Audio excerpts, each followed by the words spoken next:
જૂનાગઢના જર્જરિત બ્રિજની ગોપાલ ઇટાલિયાએ તપાસ કરી છે। પોતાના મતવિસ્તારમાં આવતા બ્રિજની દશા ઇટાલિયાએ વર્ણવી છે। બામણગઢથી રાણપુરને જોડતો બ્રિજ બન્યો છે ખખડધજ। ઉબેડ નદી પરનો આ બ્રિજ ગમે ત્યારે તૂટી પડે તેવી સ્થિતિ છે। ધારાસભ્ય ગોપાલ ઇટાલિયાએ સરકાર પર આકરા પ્રહારો કર્યા। સરકાર હજુ કેટલા મોતની રાહમાં છે, ગોપાલ ઇટાલિયાએ જાત નિરીક્ષણ પણ કર્યું હતું। આ નાળાની આવી હાલત છે।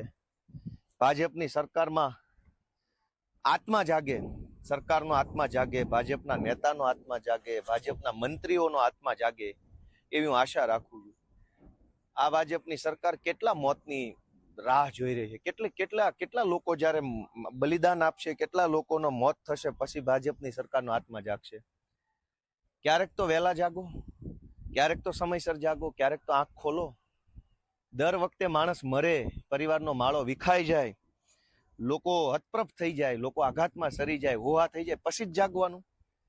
કોઈ તો એવો સમય હશે ભાજપ માટે કે જેમાં તમે વહેલા જાગશો, અગાઉ જાગશો, સારું કરશો અને લોકોનો જીવ બચાવશો। એવું નહીં થાય।